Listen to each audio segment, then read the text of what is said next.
भगवान की गा रहे हैं, तो हमारी वाणी तो टूटी फूटी है, पर भगवान की कथा तो बड़ी रसमयी है। आप लोगों का प्रेम तो खूब है। और जैसे हम सुनाते हैं ना, तरबूज शक्कर से मीठे, कभी कभी सुनाते हैं ना आचार्य जी। एक तरबूज बेचने वाला कह रहा था तरबूज शक्कर से मीठे, किसी ने खरीद के खाए तो बिल्कुल फीके। अरे बोले पागल बना गया, बताओ फीके दे गया, कह रहा है तरबूज शक्कर से मीठे। उसने कहा बाबूजी मैंने कहा था शक्कर से मीठे, मतलब शक्कर डालो तो मीठे, वैसे मीठे नहीं, शक्कर से मीठे। तो हमारी वाणी तो मीठी नहीं है, पर आप सबका स्नेह है, महापुरुषों का अनुग्रह है और राधा रमण जी की कृपा जो रस प्रकट कर देती है और आप सब लोग आनंद में रस में डूबते हैं, ये भगवत कृपा ही है। थोड़ा और बढ़ा दो। कल हम लोगों ने प्रथम स्कंद की कथा को श्रवण किया। महाराज परीक्षित, एक बार जीवन में अपराध हो गया। जो हाथ सदा सर्वदा संत महापुरुषों को पुष्पमाला अर्पण करने के आदि थे, दैव योग से एक बार उन्होंने एक समाधिस्थ महापुरुष के गले में मरा हुआ सर्प डाल दिया। अब ऐसा क्यों किया? कई लोग कहते हैं कि वो कलियों को सर पे आके बैठ गया, पर हमें ये बात तो बहुत ज्यादा गले नहीं उतरती, क्योंकि परीक्षित कौन है जरा विचार करिए। आज भी जो भगवत भक्ति में लगे हैं, भगवान के नाम का आश्रय लिए हैं, इस घोर कलिकाल में भी कलियुग ने स्पर्श नहीं कर पा रहा है। तो महाराज परीक्षित जो हैं वो कोई सामान्य नहीं है। पहली बात तो यह है कि ये स्वयं इतने बड़े भगवत भक्त हैं कि मां के गर्भ में ही इनको भगवान का दर्शन हुआ, साक्षात्कार हो गया कि नहीं। और भगवान जो परम ब्रह्म है वो इनके सहोदर बन गए, गर्भ में भगवान की प्राप्ति हो गई। दूसरी बात, इनकी जो मां है उत्तरा जी, वो परम भागवत है। कैसी अनन्यता उनके अंदर है कि जब ब्रह्मास्त्र को आते हुए देखा तो उन्होंने किसी और से सहायता की गुहार नहीं करी कि मंत्री रक्षा करेंगे, कि महामंत्री के मेरे दादा ससुर खड़े हुए हैं, नहीं, मेरे ससुर खड़े हुए हैं, दादी सास खड़ी हुई है, किसी से नहीं कहा। किससे कहा? भगवान द्वारिकानाथ से। पाहि पाहि महायोगिन देव देव जगतपते, हे जगतपते मेरी रक्षा करिए। तो यहां उनकी अनन्यता का भाव झलक रहा है कि उनके अंदर ये अनन्यता है कि मैं किसी और का आश्रय नहीं, मैं तो सिर्फ आपको जानती हूं, आप ही मेरी रक्षा करिए। तो ऐसी अनन्य भक्त तो इनकी मां है परीक्षित जी की। इनकी दादी जी द्रौपदी जी, वो इतनी भगवत प्रेमी हैं कि श्री कृष्ण ने अपना नाम उन्हें दे रखा है। इनका एक नाम कृष्णा है। कृष्णा क्यों? श्री कृष्ण ने उनको अपना एक नाम दे दिया। इनकी भक्त वत्सल, इनको इनकी भगवत प्रेम को देख करके भगवान ने इनको अपना नाम दे दिया। इनकी परदादी कौन है? कुंती माता।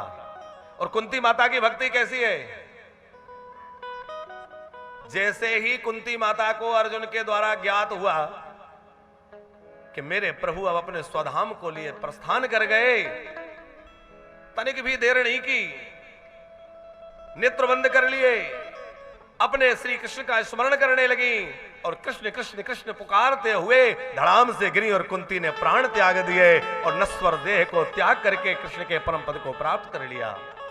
महाराज दशरथ की तरह सत्य प्रेम जही राम पद, जो दशरथ जी के लिए कहा गया है, वैसा सत्य प्रेम कुंती का प्रकट हुआ। अब यहां तो सब विद्वान जन विराजमान है, आप लोग भाग्यशाली हैं। आचार्य जी, जिस समय भगवान ने नरसिंह रूप में हिरण्याकश्यपु को मारा, तो प्रहलाद जी के सामने मारा। प्रहलाद जी के पिताजी हैं वो।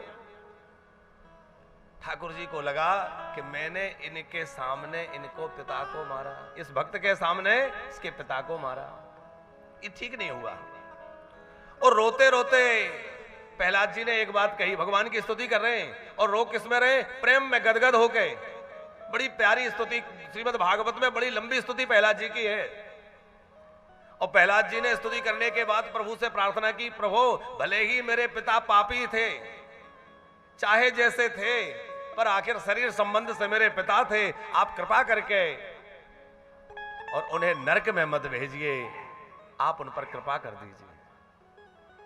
आज भगवान नरसिंह भी जो क्रोध में भरे हुए थे, उनकी करुणा प्रकट हो गई और उन्होंने वात्सल्य पूर्वक अपना वरद हस्त प्रहलाद के मस्तक पर रखते हुए कहा, बेटा जिस कुल में तेरे जैसा भगवत भक्त पैदा हो जाता है, अरे उसकी 1-2 पीढ़ी की कौन कहे, उसकी 21 पीढ़ियां जो है भगवत धाम को चली जाती हैं, वह मुक्त हो जाती हैं।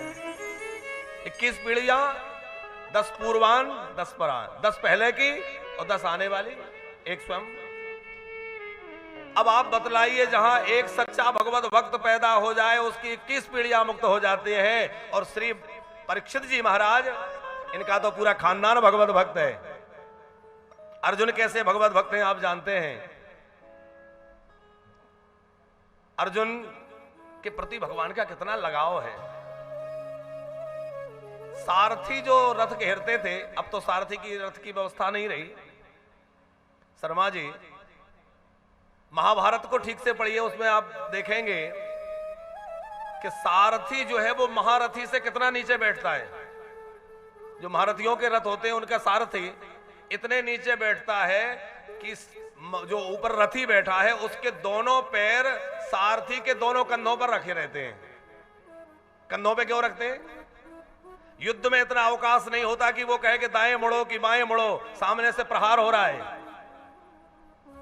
तो क्या करते हैं, वो पैरों को यहां टिका लेते हैं। रथ को दाहिने मोड़ना होता है तो दाहिने कंधे पे ठोकर मारेंगे, रथ को बायां घुमाना होगा तो बाएं कंधे में ठोकर मारेंगे। तो सारथी उसी अनुरूप रथ को चलाएगा। बात समझ में आ रही है? अब भगवान द्वारिकानाथ जो सर्वेश्वर है, अनंत कोटि ब्रह्मांड नायक है, वो सारथी बन के बैठे हैं। श्री कृष्ण सारथी बन के बैठे, अर्जुन रथी बन के बैठे हैं। अब आप विचार करिए उनके चरण कहां होंगे। लेकिन प्रभु में ऐसी भक्त वत्सलता है कि वो अपने प्रिय अर्जुन के लिए वह कार्य करने के लिए भी तत्पर हो गए और उन्होंने सारथी का कार्य ग्रहण करके अपने मित्र को महाभारत में विजय कराया। यह अर्जुन के प्रति प्रभु का प्रेम है। फिर धर्मराज, युधिष्ठिर आदि आदि सबके प्रति कितना प्रेम श्री कृष्ण का है। और जिनको इतना कृष्ण का प्रेम अनुराग प्राप्त हो, क्या उन पांडवों के वंशज वह महाराज परीक्षित, क्या उनकी अधोगति संभव है? क्या उन महाराज परीक्षित की दुर्गति हो सकती है? अथवा क्या उन महाराज परीक्षित की बुद्धि बिगाड़ने में कलयुग समर्थ है?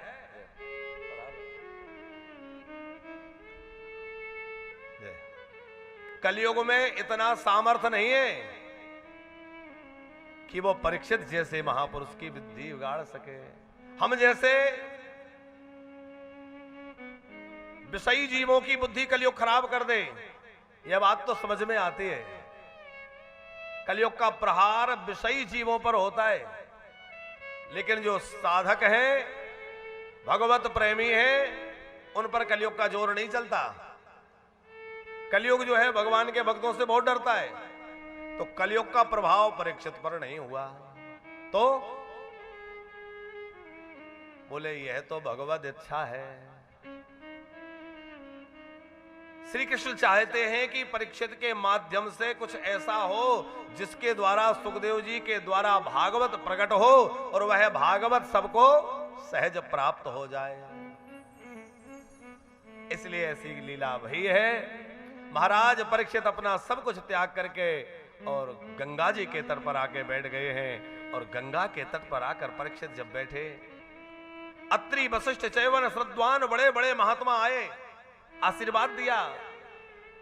हाथ जोड़ के सबको प्रणाम करते हुए परीक्षित ने यही प्रार्थना की कि मुझे 7 दिन में गोविंद की प्राप्ति कैसे हो। उस समय सब मौन हो गए, किसी ने कोई उत्तर नहीं दिया, क्योंकि हर कोई आज श्रोता बनना चाहता था। यद्यपि वो सब वक्ता बनने में समर्थ थे। ऐसा नहीं है कि वो बताना नहीं जानते थे। राय साहब सब विद्वान है, क्योंकि वशिष्ठ जी जैसे बैठे सूर्य वंश के प्रथम पुरुष से लेकर के पूरे सूर्य वंश के कुलगुरु होने का गौरव वशिष्ठ जी को प्राप्त है। वशिष्ठ जी कोई साधारण नहीं है। और उन्हीं की परंपरा में व्यास जी प्रकट हुए हैं। व्यास जी के सुखदेव जी पुत्र हैं, तो क्या वशिष्ठ जी समर्थ नहीं है? अत्रि जी, चैवन, श्रद्धान, अष्टनेमी, भृगु जैसे महापुरुष विराजमान है, पर सुनने में जो आनंद है वह सुनाने में नहीं है। क्योंकि वक्ता जो है उसको अपने आप को संभालना होता है। यदि बहुत ज्यादा भाव में डूब जाए तो कथा कंठ से निकलेगी नहीं, और कथा नहीं निकलेगी तो श्रोता क्या करेंगे? इसलिए भाव में डूबना भी है, पर अपने आप का संवरण भी करना है, कहीं इतना भाव में न चला जाए कि कथा निकलना ही अवरुद्ध हो जाए, वाणी अवरुद्ध ना हो जाए। लेकिन श्रोता पूरी तरह से जो है भाव में डूबने के लिए स्वतंत्र है। वह इतना भाव में डूब जाए कि नेत्र सजल हो जाए, रोमावली पुलकित हो जाए और प्रेम पूर्वक भगवान की कथा को सुनता रहे, तो साक्षात नंदनंदन सामने प्रकट हो जाए, हृदय में प्रकट हो जाए। यद्यपि वक्ता भी जब कथा बोलता है तो वह लीलाएं यदि वो भाव से बोले तो श्रोत्री जी वो कथा नहीं, लीला प्रकट हो जाती है। और कथा में तभी कथा का रस प्रकट होगा जब वह केवल कथा ना हो करके लीला रूप में प्रकट हो जाए, वो दृश्य दिखने लग जाए, और श्रोता भी इतना सावधान होकर सुने कि वो ये समझे कि मैं सुन नहीं रहा हूं, मैं देख रहा हूं, मेरे सामने वो लीला हो रही है, वो घटना घट रही है, प्रत्यक्षानुभव करे उसका, मेरे सामने हो रहा है। और इस भाव से आप कथा सुनिए, फिर कथा का रस देखिए, फिर कथा का आप प्रभाव देखिए। कौन कहता है कथा से जीवन में परिवर्तन नहीं आता? साहब एक बार आप उस मन को लगा के तो देखिए, कथा पूरी तरह आपके जीवन को बदल डालेगी। कोई कैसा भी हो, पर ऐसा नहीं कि कथा का प्रभाव नहीं होगा। कथा ऐसा साधन है कि निश्चित ही प्रभाव होगा। कई लोग कहते हैं महाराज जी हम तो चिकने घड़े हैं, चाहे जितना पानी डालो रुकना वाला नहीं है। लेकिन वह चिकना घड़ा भी इस रस में डूब करके और पूरी तरह फिर बचा नहीं रह सकता। कहीं ना कहीं उस रस का पुट उसे लग ही जाएगा, और एक बार रस का पुट लगा तो जो घड़ा अभी उल्टा रखा है वो सीधा हो जाएगा। बाहर चिकना बना रहे, अंदर तो रस से भर जाएगा, अंदर रस ही रस रहेगा है? सब श्रोता बन के बैठना चाहते हैं। उसी समय नंद नंदन की कृपा भई है और परमहंस चक्र चूड़ामणि श्री सुखदेव जी महाराज वहां पधारे हैं कि तत्राद भवद भगवान व्यास पत्रो यदक्षया गामटमानो अलिच्छलिंगो निजलावतुष्टो व्रतस्य बालै अवधू।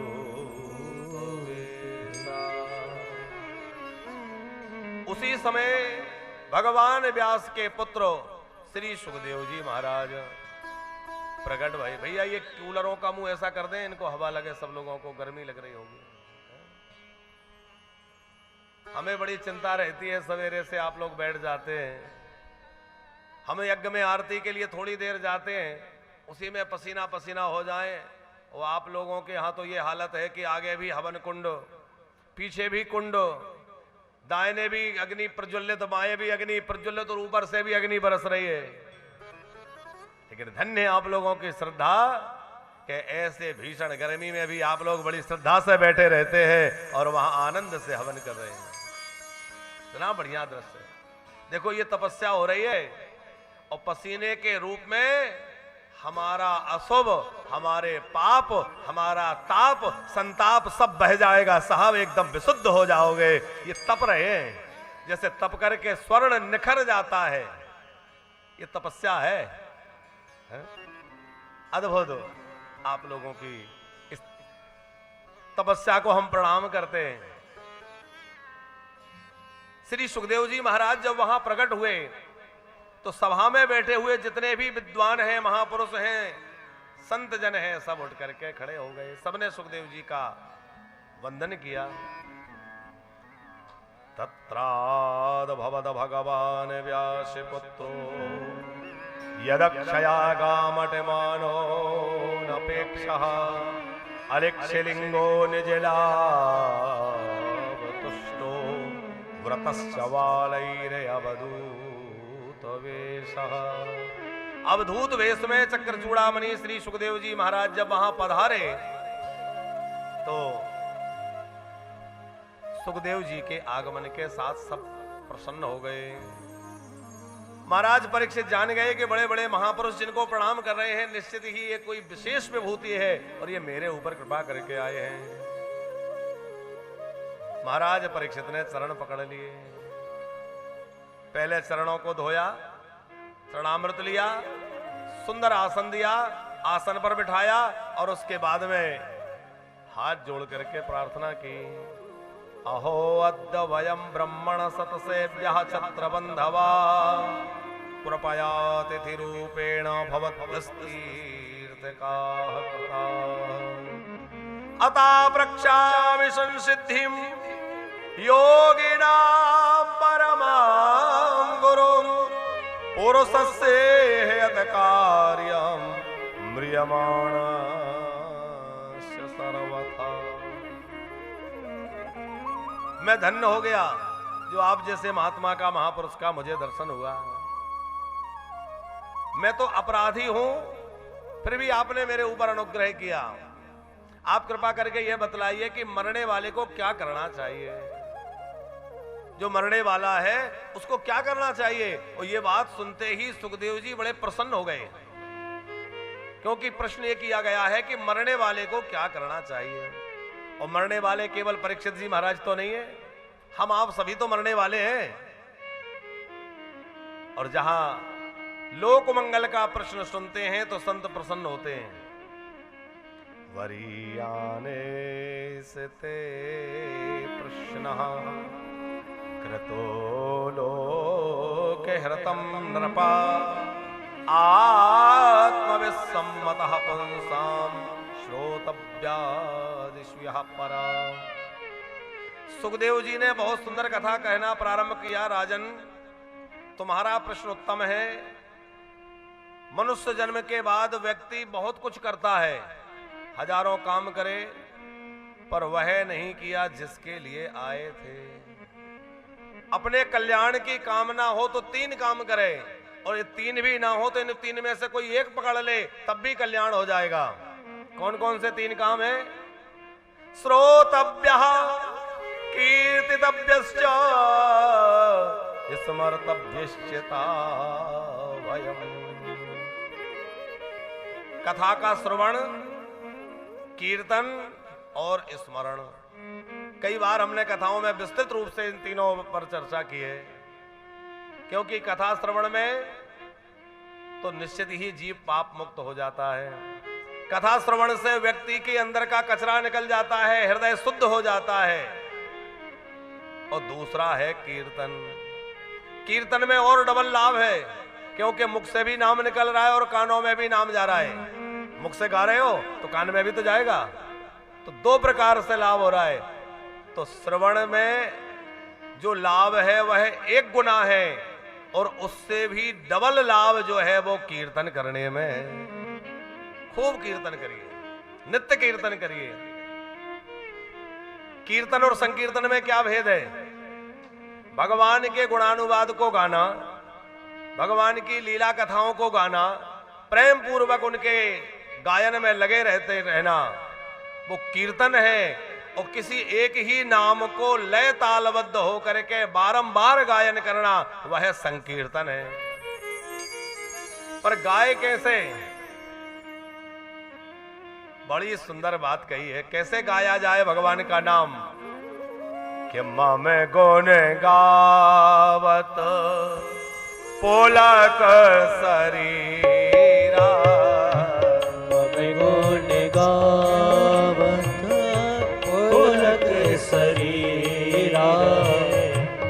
मम गुण गावत पुलक शरीरा, मम गुण गावत पुलक शरीरा, गद गद घेरा नयन बह नीरा, गद गद घेरा नयन बह नीरा, मम गुण गावत पुलक शरीरा, मम गुण गावत पुलक शरीरा। भगवान कह रहे हैं मेरा गुण गाए, पर कैसे गाए? बोले पुलकित होकर गाए। और फिर बोले गदगद गिरा, वाणी गदगद हो जाए, पुलकित हो जाए, और नयन वह नीरा प्रेम आंसुओं से भीग जाए। तब गायन और कीर्तन सफल है। कीर्तन करते करते करते इतना उन्मत्त हो जाए, इतना प्रेम में डूब जाए कि उसको याद भी ना रहे कि मैं कौन हूं और कहां हूं। बस उसको याद रहे कि मैं गोविंद का हूं और गोविंद मेरे हैं, और उनके नाम को तन्मयता पूर्वक गाए।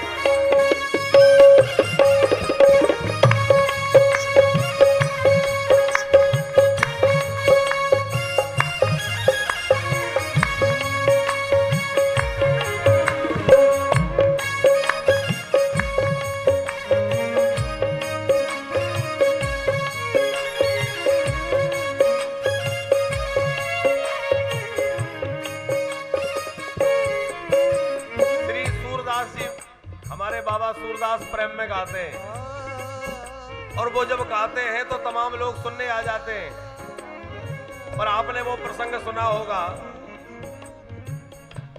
एक दिन सूरदास बाबा गा रहे थे, सूरदास बाबा गाते रहे, और गाते गाते बहुत रात्रि बीत गई, उन्हें स्मरण ही नहीं है कितना समय हो गया। और धीरे धीरे लोग उठ उठ करके जाने लगे, उठ उठ के जाने लगे, सब लोग चले गए। अब जब सारे लोग चले गए, बड़ी देर तक गाते रहे, क्योंकि उन्हें किसी को सुनाना तो था नहीं, और जिसको सुना रहा था वो कहीं गया नहीं है, वो तो सुन ही रहा है, प्रेम में विभोर होके गा रहे हैं। पर देखा कि अब बहुत रात्रि हो गई है, अब अपनी कुटिया पे चलना चाहिए। कुटिया पे बाबा सूरदास जाने लगे तो रास्ते में कोई कुआं था, और कुएं की ओर ही जा रहे थे। बाहरी नेत्र इनके बंद थे। अब बाहर के नेत्र भले ही बंद है, पर अंदर के नेत्रों से नंद नंदन का दर्शन करते हुए जा रहे हैं। अब कुएं की ओर बढ़े तो ठाकुर जी को लगा कि यदि ये कुएं में गिर गए तो मेरा नाम बदनाम होगा। तुम्हारा भगत है, कैसे गिर गया?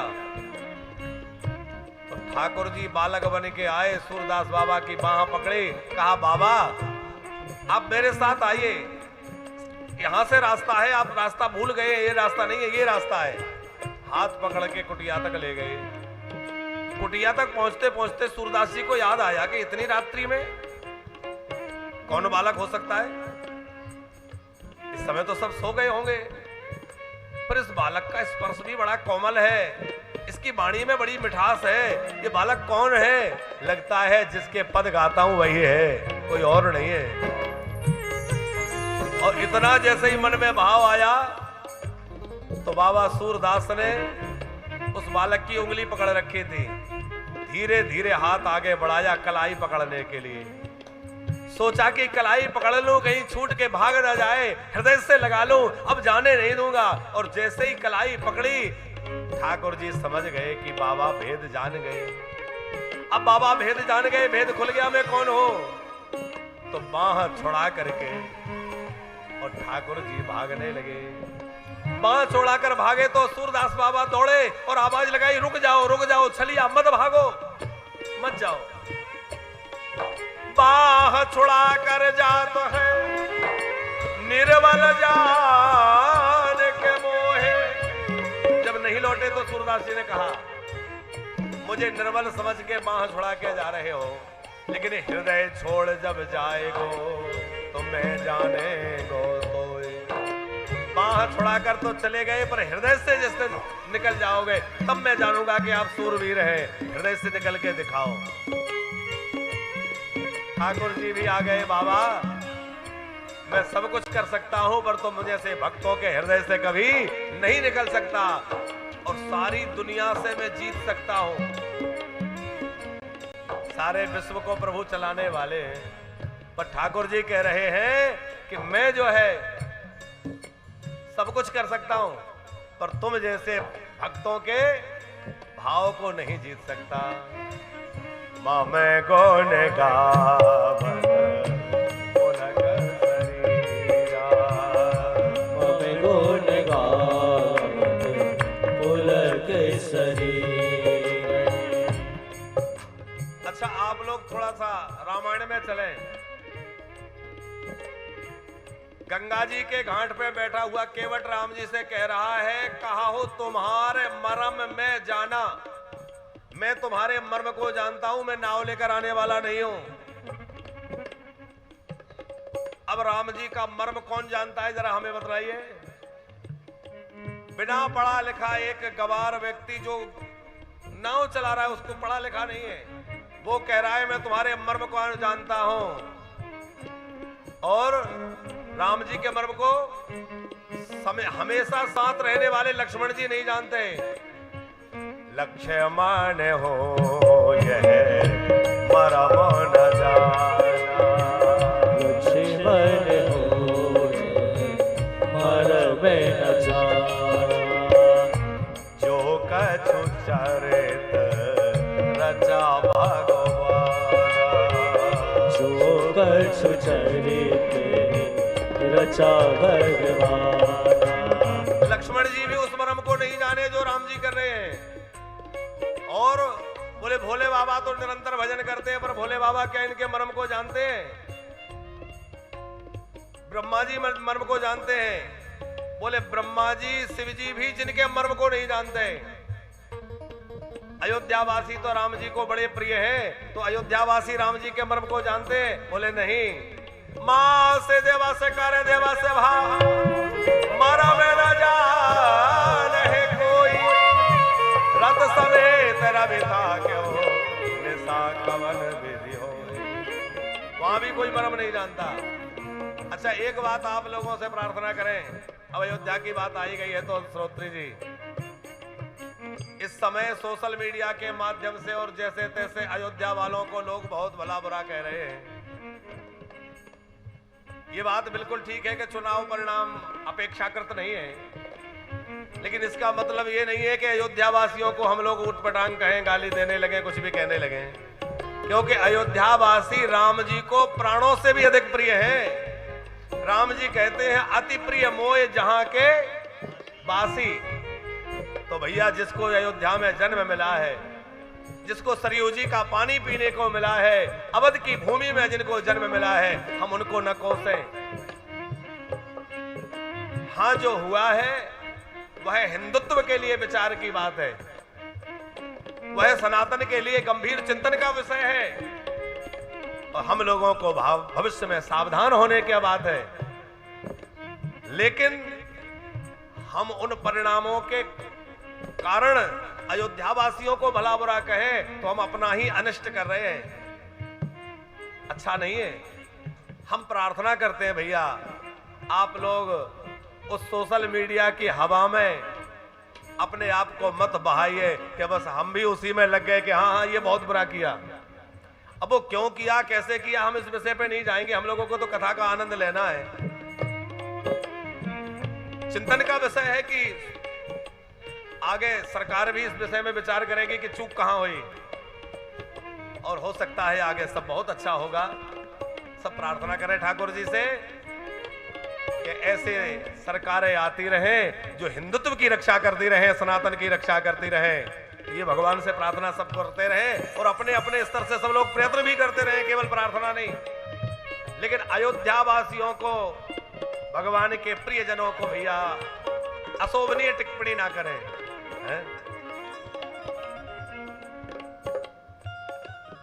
अब अयोध्या की बात आई है तो एक बात आपसे कह ही देते हैं। अयोध्या में वो धोबी रहता था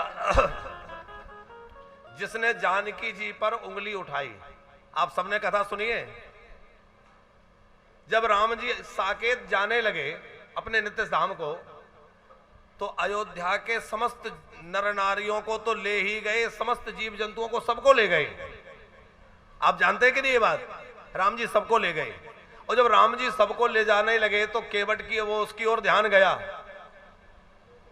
धोबी की ओर, कि भाई इसको कैसे छोड़ दूं, आखिर मेरी अयोध्या का वासी है, सरयू का पानी पिया है, इसको भी ले जाएं।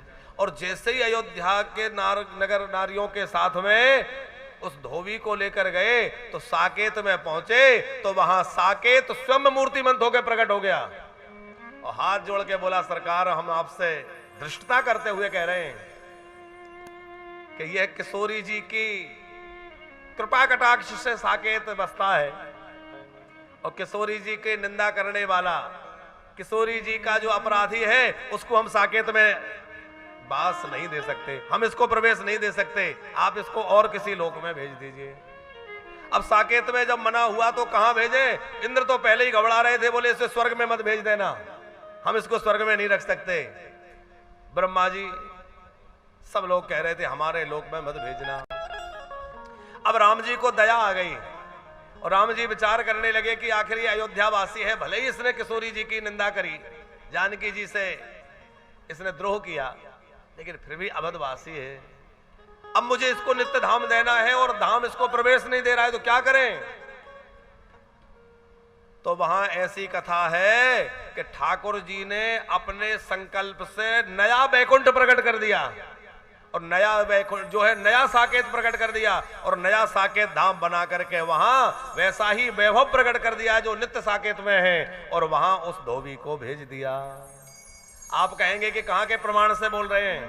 भाई बिना प्रमाण की बात व्यासपीठ से कहना अपराध है। गोस्वामी तुलसीदास जी की अरदाली ही इसका प्रमाण है। सिय निंदक आघ ओघ न साए, सिय निंदक आघ ओघ न साए,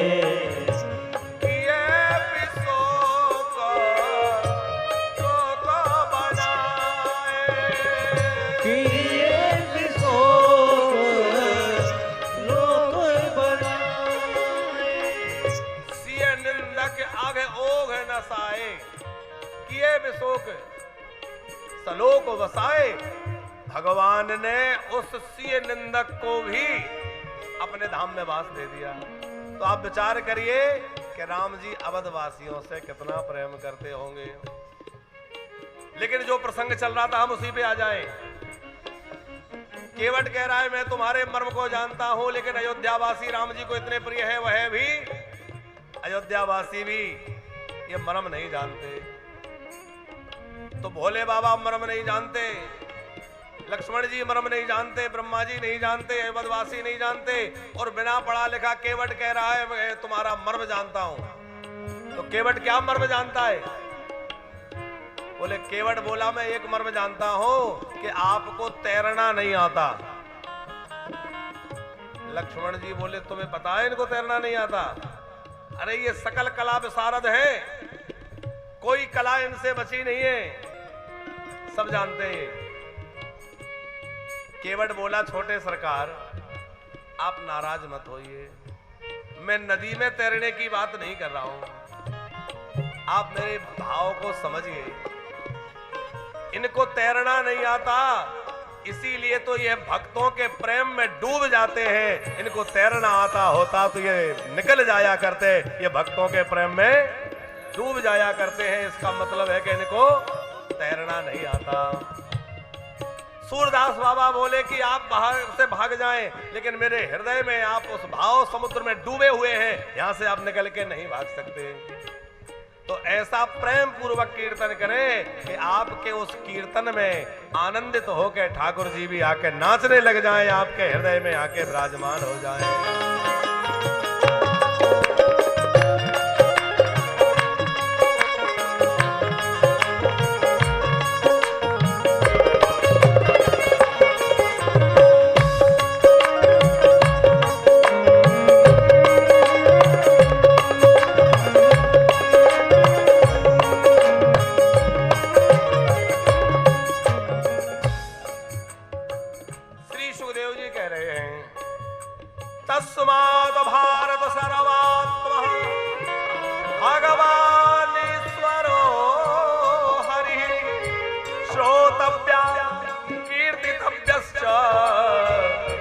कर्तव्येता। पहला साधन है कथा श्रवण, दूसरा साधन है कीर्तन और तीसरा साधन है स्मरण। जितना हो सके ज्यादा से ज्यादा भगवान का स्मरण करो। अकेले बैठे हैं तो बस उन्हीं की लीलाओं का चिंतन करते रहो। अपने गाड़ी में चल रहे हैं और मन में वही ख्याल रहे, मेरे ठाकुर जी कितने बढ़िया, कैसी प्यारी प्यारी लीला करते हैं। प्रभु के स्मरण में अपने मन को जो लगा देता है तो ठाकुर जी उसके मन में आकर विराजमान हो जाते हैं। एतावान सांको गाभ्याम सुधर्म परिनिष्ठया जन्मलावः परः पुंसामन्ते नारायण स्मृति। सांख्य के द्वारा हो, योग के द्वारा हो, अन्यान्य साधन जिसकी जिसमें रुचि हो। देखो सब साधकों की रुचि अलग अलग होती है। किसी को जप में खूब मन लगता है, किसी को कीर्तन में मन लगता है, किसी को कथा में मन लगता है, किसी को यज्ञ बहुत अच्छा लग रहा है, किसी को ध्यान अच्छा लग रहा है। तो सबकी अपनी अपनी रुचि है। सुखदेव जी कह रहे हैं राजन जिसकी जैसी रुचि हो वो वैसा करे, लेकिन इतना कर ले कि अंत समय जब आए तो उसका ध्यान कहीं और ना हो। अंते या मति सा गति, अंत में भगवान की स्मृति बनी रहे। अंते नारायण स्मृति, आखिरी समय में भगवान का स्मरण बना रहे। अब आखिरी में तो वही याद आएगा जिससे हम अधिक प्रेम करते होंगे। जीवन भर धन से प्रेम किया है तो धन याद आएगा, बच्चों से प्रेम है तो बच्चों की याद आएगी। बुढ़ापे में जब व्यक्ति मरणासन्न होता है और मृत्यु शैया पर पड़ा है, परिवार के लोग कहते हैं दादाजी राम राम कहो, राम राम कहो, और उसके मुख से राम राम नहीं निकलता। क्या पूछता है? सब यहां है तो ये बताओ दुकान में कौन है? सब लोग यहां, दुकान में कौन है? क्योंकि उसको उसी की चिंता लगी, जीवन भर उसी में लगे रहे। अब एक हंसने की बात भी बताएं और समझाने की बात भी। सूद जी हम बचपन में सुने थे, संभवतः अपने पिताजी से सुने, एक साधारण चर्चा कथा। बोले एक व्यक्ति था जो कभी राम नाम नहीं लेता था, कभी जीवन में राम नाम ना ले, भगवान का नाम ना ले, कोई भगवान का नाम वो लेता ही नहीं था। अब आखिरी समय आया, लोगों ने देख लिया कि अब तो ये मरने वाले हैं, मृत्यु का समय नजदीक है, कम से कम आखिरी समय में तो इनके मुंह से राम राम निकल जाए, भगवान का नाम निकल जाए।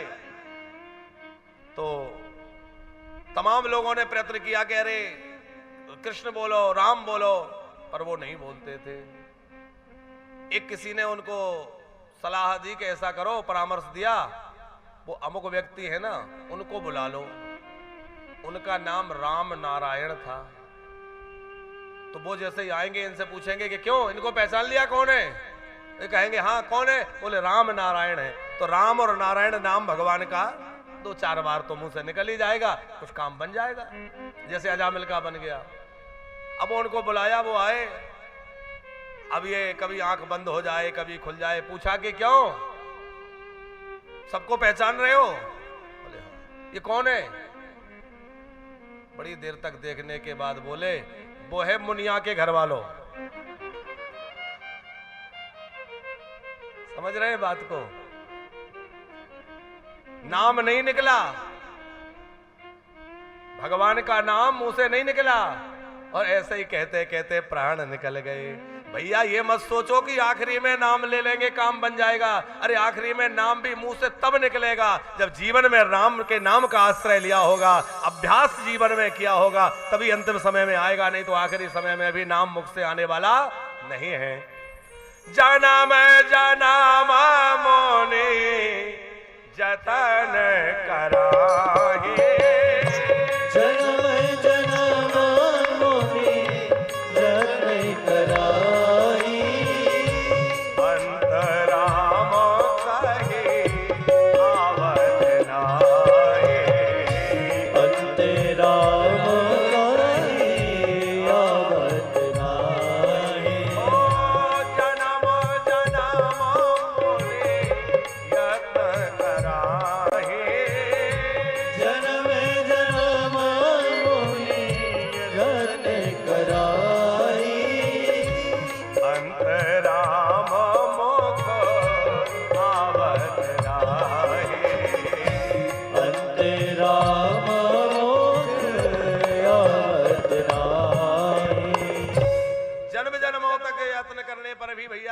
से नाम नहीं निकलता मरते समय, इसलिए खूब नाम जप करो ताकि अभ्यास में रहे, और अभ्यस्त रहेंगे तो जब भी कोई बात होगी तो वही नाम निकलेगा। कई लोगों का अभ्यास होता है चोट लग जाए तो नाम निकले, अरे राम, अरे राम राम राम। जैसे वृंदावन में आप लोग रहते हैं तो राधे राधे की आदत हो गई, तो हर बात में राधे राधे, तो नाम तो श्री जी का निकल रहा है मुख से। तो जब अभ्यस्त हो जाएंगे तो ही अंतिम समय में नाम निकलेगा, और तभी अंतिम समय में उसकी याद आएगी। फोटो खींचते समय जैसी शकल सूरत होगी वैसे ही शकल आ जाएगी कि नहीं, आएगी कि नहीं?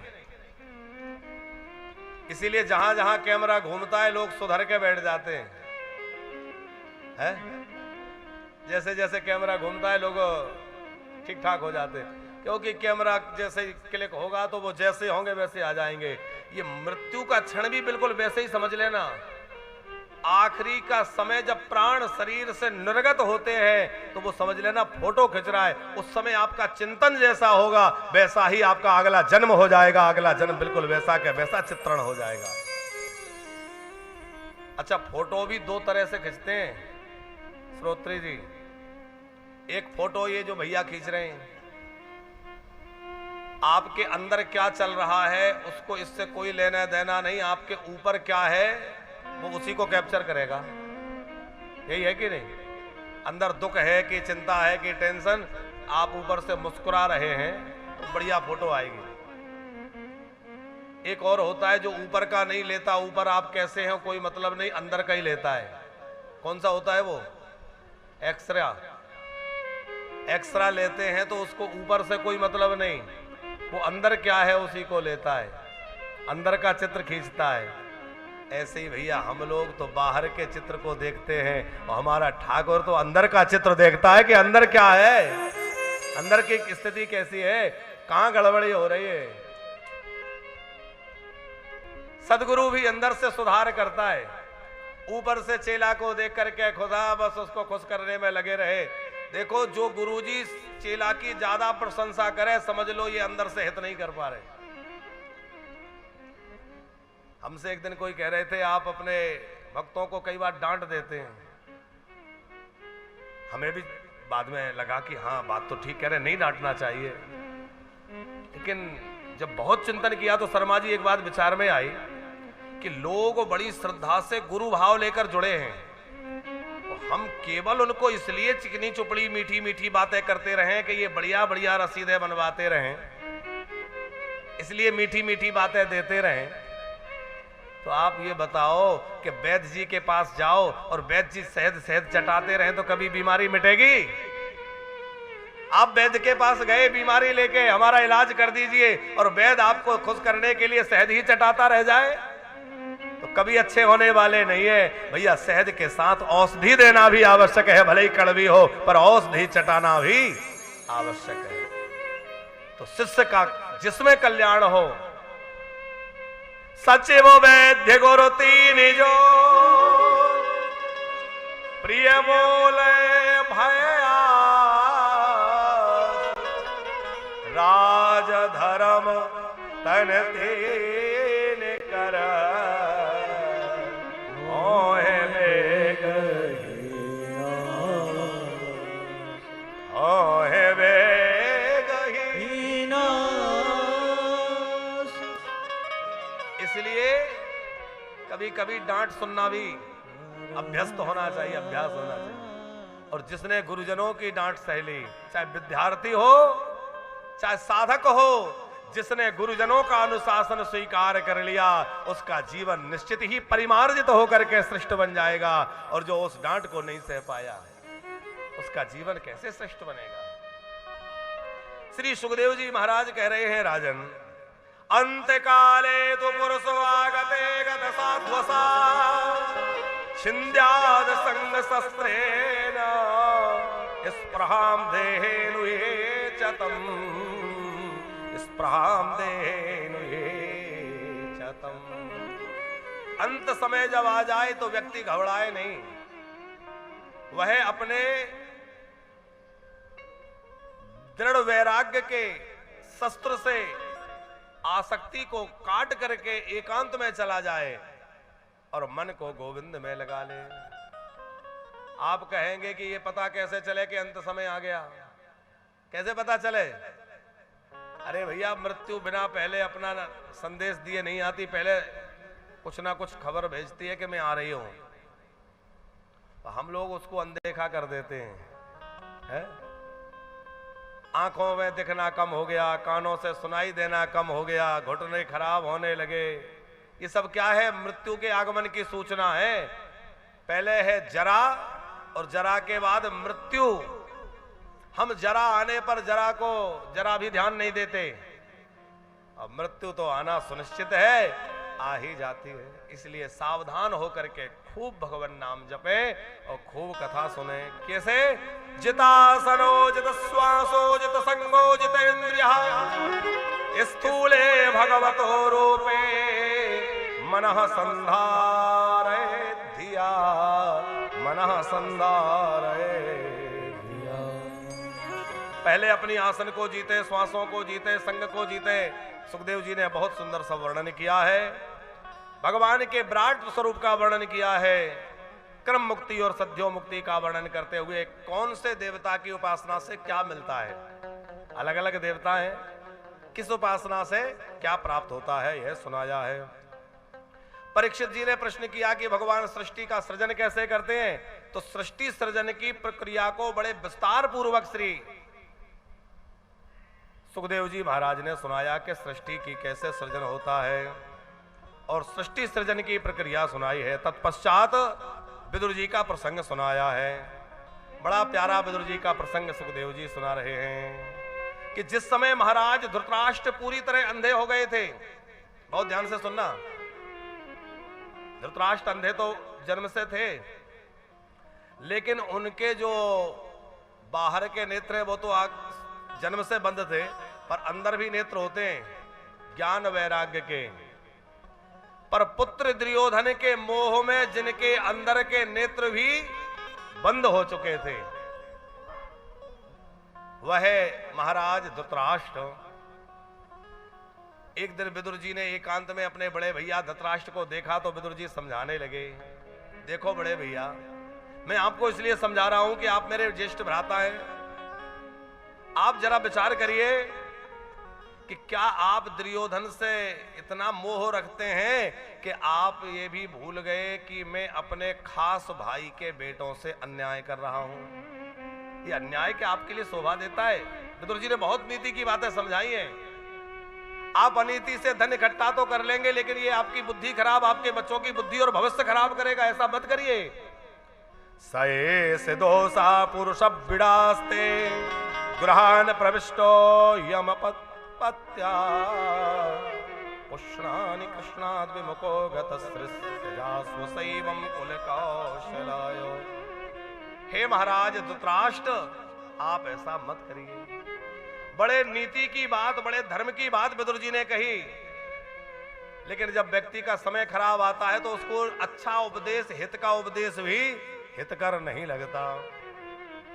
हितकर उपदेश नहीं लगा। और देखो, जब हमारे बड़े लोग हमें घर में समझाएं और हमें वो बातें अच्छी ना लगे तो समझ लेना चाहिए कि हमारा समय खराब चल रहा है। जब व्यक्ति का प्रारब्ध ही ऐसा आ जाए तो उसको हित की बातें भी अच्छी नहीं लगती। विदुर जी की बातों का अनुमोदन नहीं किया। विदुर जी को लगा कि जहां हमारी बात ना सुनी जाए वहां रह के करेंगे ही क्या। दुर्योधन भी भला बुरा कहने लगा तो ये वहां से गंगा जी के घाट पे जाके निवास करने लगे, कुटिया बना ली। भगवान पांडवों की ओर से शांति दूत बन करके हस्तिनापुर पधारे थे और हस्तिनापुर में भगवान ने पहले दुर्योधन को समझाया, पर वो कहां मानने वाला था। फिर ठाकुर जी विदुर जी के घर पहुंचे और विदुर जी के घर जाकर के बड़े प्रेम पूर्वक प्रभु ने विदुर जी का साक, विदुर जी के विदुरानी के छिलके पाए हैं। धन्य है प्रभु की लीला।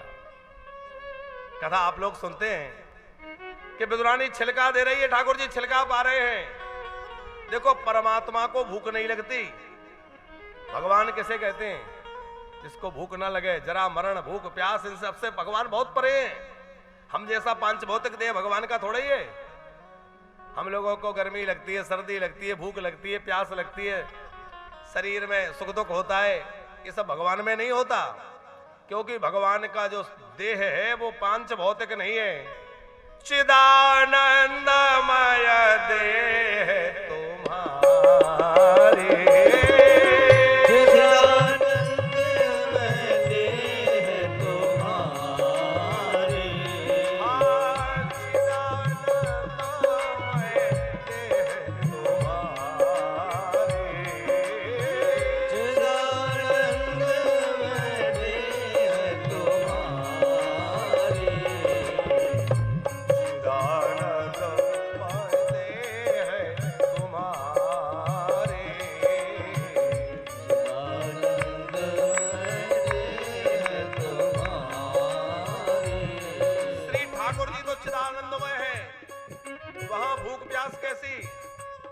लेकिन जब भक्त के अंदर भगवत प्रेम प्रकट होता है तो भगवान के अंदर भूख प्रकट हो जाती है।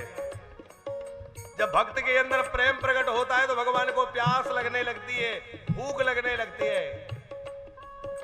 गिरिराज जी में एक संत विराजते थे, शर्मा जी, और वो पुष्टि मार्गीय थे।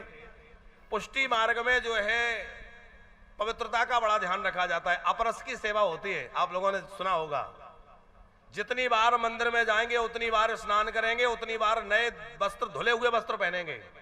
बिना धुला वस्त्र पहन के मंदिर में नहीं जाएंगे। उसमें वल्लभ कुल की सेवा जो होती है, हर बार वस्त्र धुला हुआ पहनेंगे, स्नान करेंगे, तभी मंदिर में जाएंगे। यदि बाहर आ गए तो अगली बार जब जाएंगे तो स्नान करके ही जाएंगे। हमारे राय साहब पिपरिया से पधारे हैं, और पिपरिया में तो वल्लभ कुल के लोग बहुत हैं। हम हवेली भी दर्शन करने गए, हमारी पिपरिया में कथा हुई थी, तो वहां हम हवेली दर्शन करने गए। और पिपरिया में भी हवेली है, और एक और कौन स्थान है वहां बड़ी हवेली है, खाबरखेड़ा में बहुत बड़ा स्थान है। तो वहां कैसी सेवा होती है, वहां का सेवा का भाव अलग रहता है। तो इसी तरह गिरिराज जी में एक संत विराजते थे, बहुत ध्यान से सुनना। ठाकुर जी, तो ठाकुर जी इसी वर्तमान काल की, माने कलयुग की घटना है, थोड़े समय पुरानी। अब वृद्ध शरीर था और सेवा करके बाहर निकले। ठाकुर जी को तो बस लीला करना, कौतुक करना। स्नान करके बाहर पूजा करके ठाकुर जी का शयन करा के बाबा बाहर आए। ठंडियों का समय था, दिसंबर जनवरी का समय रहा होगा।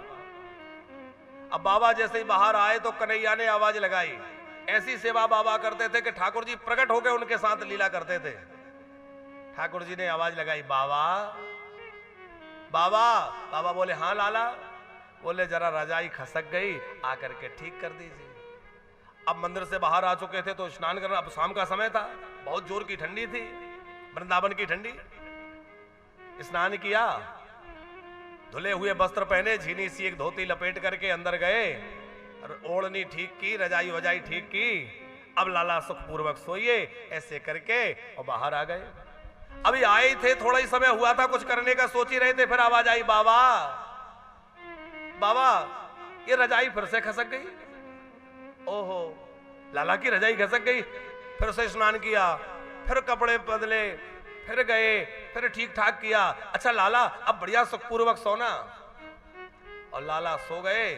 थोड़ी देर बाद बाबा जैसे ही बाहर आए थे, थोड़ी देर बाद फिर आवाज आई, बाबा। अब बाबा थोड़े खींच गए, क्यों मुझे परेशान कर रहा है? बोले, देखो ना, यहाँ एक बिल्ली बैठी है, मुझे बहुत डर लग रहा है, आके बिल्ली को भगाओ। स्नान करके अंदर गए और थोड़ा सा खींच गए थे बाबा, तो खींच भरी आवाज में कहा, क्यों रावण कुंभकर्ण से तो तुम्हें भय नहीं लगा? हिरण्यकश्यप हिरण्याक्ष को मारने में तुम्हें डर नहीं लगा? तो बिल्ली ना भगाई जा रही, मुझे परेशान कर रहे हो, बिल्ली नहीं भगा सकते? कन्हैया सोए हुए थे, उठ के बैठ गए और बोले, सुनो बाबा, या तो मुझको भगवान मान लियो या मुझको अपनो लाला मान लियो, एक बात कुछ चलेगी, दोनों बात नहीं चलेगी। यदि मुझे अपना भगवान मानते हो तो बिल्ली तो क्या, मैं काल से भी नहीं डरता। भगवान मानते हो तो बिल्ली क्या मैं काल से भी नहीं डरता, और यदि मुझे अपना लाला मानते हो तो छोटे से बच्चे की तरह पूरा ध्यान रखना पड़ेगा, फिर तो मैं सब कुछ करूंगा, आपको मेरा पूरा ध्यान रखना पड़ेगा, ठंडी का भी रखना पड़ेगा, गर्मी का भी रखना पड़ेगा, भूख का, प्यास का। आप लोग सवेरे ब्रेकफास्ट कर रहे हैं, बढ़िया बढ़िया डबल ब्रेड वो क्या कहते हैं उसमें लगा लगा के हम मक्खन पा रहे हैं, और ठाकुर जी भूखे बैठे, ठाकुर जी का स्नान नहीं हुआ, ठाकुर जी की सेवा नहीं भई, और बिना ठाकुर जी की सेवा के हम लोग पाए जा रहे। आप बताओ ये सेवा है, ये भाव है? सेवा में भाव की प्रधानता है। भगवान ने विदुरानी पर कृपा की और विदुर जी की कुटिया में द्वारिकाधीश पधारे, वही पावन प्रसंग हम लोग श्रवण कर रहे हैं। और हम सबके मध्य में संतों के लाडले श्रीमद् भागवत के परमोपासक पूज्य श्री इंद्रेश जी महाराज पधारे। एक बार जोरदार तालियां पूज्य श्री के लिए। जय। श्री राधा राधा राधा श्री राधा राधा राधा श्री राधा राधा राधा श्री राधा राधा राधा श्री राधा राधा राधा श्री राधा राधा राधा श्री राधा राधा राधा श्री राधा राधा राधा श्री राधा राधा राधा श्री राधा राधा राधा श्री राधा राधा राधा। बोलिए भक्त वत्सल भगवान की। देखो हम सबका कितना सौभाग्य है, लक्ष्मी नारायण यज्ञ में बड़े बड़े विद्वान सब विराजमान होके वेद रचाओं का गायन कर ही रहे हैं।